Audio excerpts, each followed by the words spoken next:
YouTube! Today I'm going to explain to you how to build a credit profile from scratch. If you have absolutely nothing on your credit, you don't know where to get started, this is the video for you. But before we get into all of that, like this video, share this video, and follow for more content. Let's get it, y'all.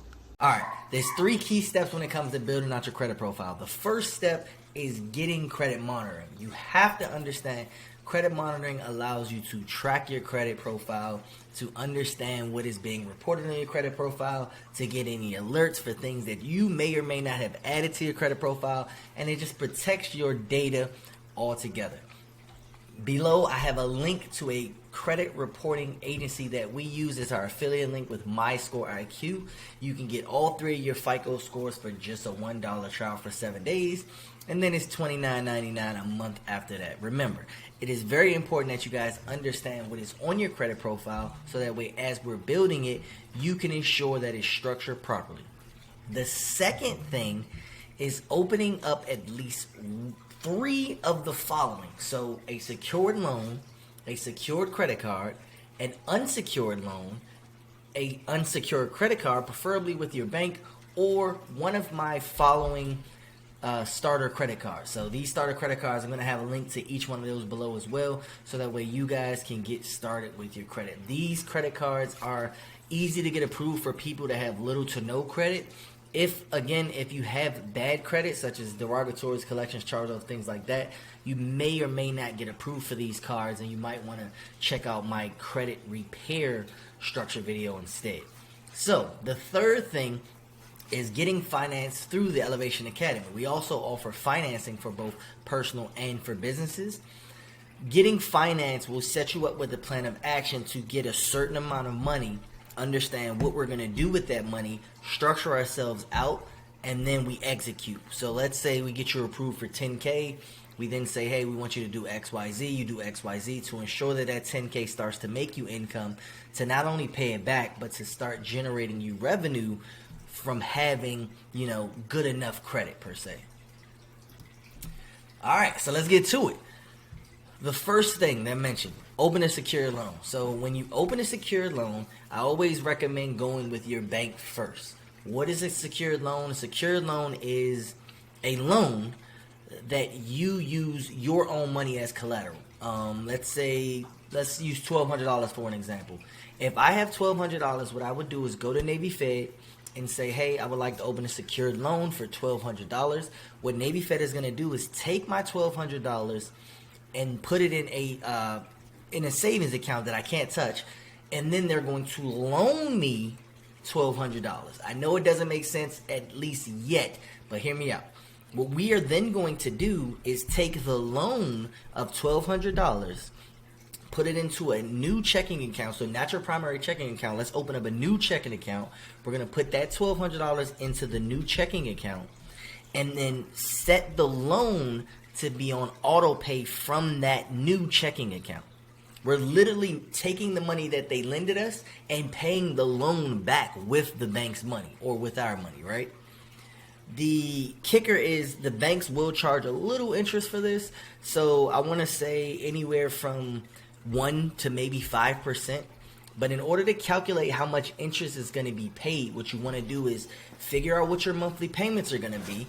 For an example, let's say if our monthly payments, we have a 1-year loan, our monthly payments are $105 a month. You do $105 times 12, that equals $1,260, right? So from that total, we want to deduct the original $1,200 for the loan, and we're left over with $60 of interest over a year.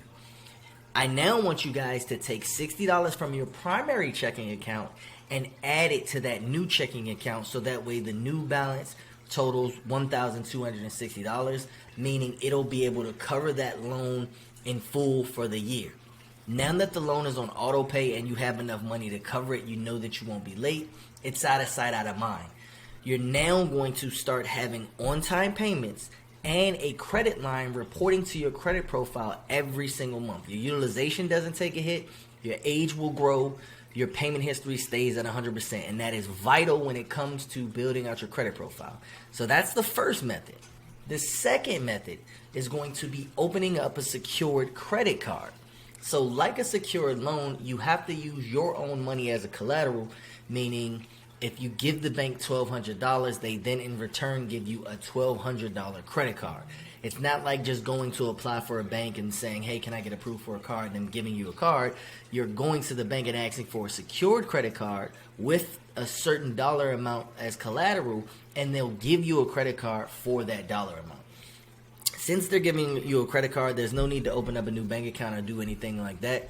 Instead, what we're going to do, now that we have a credit card, so again, let's use another example. I'll say $1,200. We have $1,200. We then call our bank, hey, Navy Fed, I would like to open up a secure credit card for $1,200. They're going to take my $1,200 and then mail me a credit card for $1,200, a secure credit card. I then want you all to find the cheapest bill you have. Something that has to be paid, something that's a necessity, a utility bill.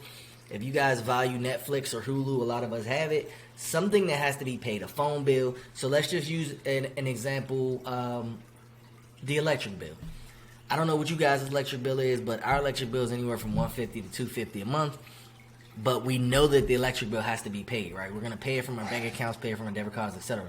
What I want you guys to do is to take that credit card and put it on that bill. So for my example, I'm going to say my electric bill. I'm going to log into the electric bill company website. I'm going to attach that credit card on auto pay, and I'm going to tell it to pay in full every month, right? So now my electric bill is being paid in full every month. Now, before we're not done, I want to go log into that credit card's account. So go log into your credit card's profile, and then I want to attach my bank account to pay the credit card in full every month. So what we're doing here, we are adding a middleman. Before we were just paying our electric bill or paying whatever bill straight from our bank accounts. Now we're still paying our bill, but we're cycling it through the credit card. The credit card is going to pay it for us. We're going to pay the credit card back. That does multiple things. It creates credit history. So again, the loan is building up age. The credit card is building up age. The credit card usage is probably going to be anywhere from 5% to maybe 20%, depending on how much you put on the credit card and how much that bill is. Your utilization will fluctuate, but it'll show that you're using that credit card. And then now that we have it on auto pay, you know that the bill is going to be paid on the time, all the time, and your payment history stays at 100%. So we now have a secured loan that is on auto pay, out of sight, out of mind. We have one secured credit card that is taking care of one of our necessity bills that's out of sight, out of mind. And we can rinse, repeat this process. You can get multiple secured credit cards for multiple bills. That is going to add to your total counts on your credit profile, which that would help. Or we can move on to the next thing. The next thing is going to be an unsecured loan. So just like a secured loan, we're going to do the exact same tactic. But with the unsecured loan, the difference is you're not putting up any collateral.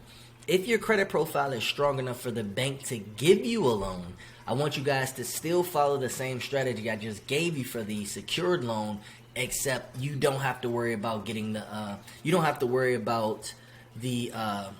collateral, putting up money up front. It's like I go to Navy Fed and I say, hey, I would like to get a loan for $1,200. If my credit profile is strong enough, they'll say, okay, you're approved. Here's $1,200. I still want you guys to create a separate checking account, put the loan money in that checking account, and have it pay itself back, because we're not using the money for spending. We're using the money for building our credit profile. Still do the tally, still do the monthly times 12 and figure out how much you need to put into the account, have it pay itself back. So the only difference between opening an unsecured and opening a secured loan is the type of loan that you get, whether you need to put down the collateral or if the bank will just give you the money. Let's go to number 4.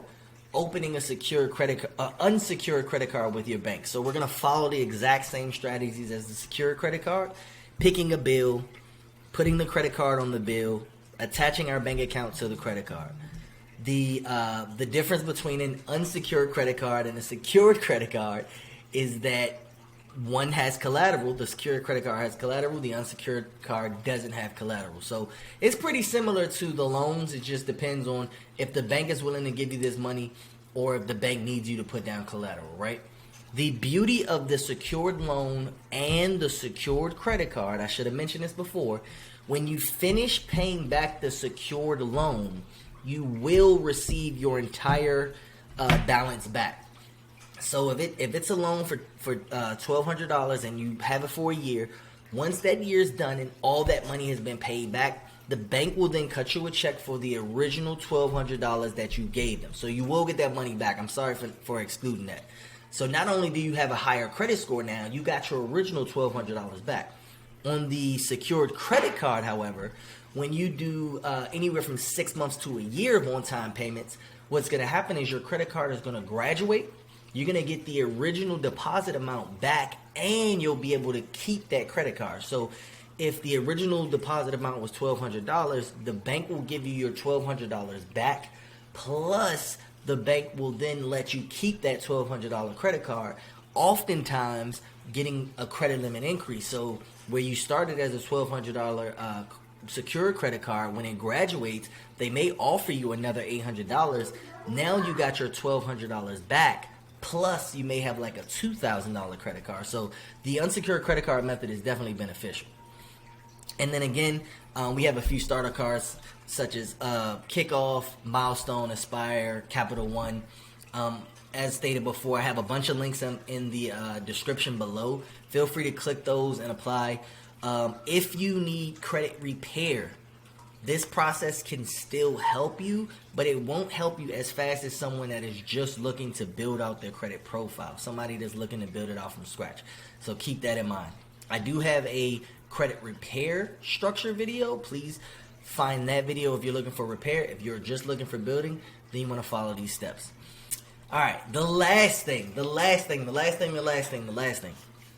This is the boring part. And this is but it's the most important part. You have to understand that credit building takes time. So when you do these steps, you have to have at least 3 accounts to get started. So, regardless of which one of the methods that I taught you guys, which one of the links that you clicked and got approved for, you want to have at least 3, and you want it to push anywhere from 3 months to a full year before you start really seeing the positive effects of what's happening, right? Now that you've been having these things on autopilot and your credit scores are starting to boom, when we hit a 680 FICO score across all 3 bureaus, we can now move on to the next section, which is getting the better credit cards, getting the cash reward credit cards, and then understanding how to turn credit into cash. But do not advance to the next section until you're 100% positive through your MyScoreIQ account that all 3 of your credit bureau scores are at least a 680. If you're below 680, just give it another month. I promise you it'll go up, it'll go up, it'll go up. But until you get to a 680, you want to stay here within this realm, allowing your accounts to build. And then when we get to a 680, we can move on to the next one.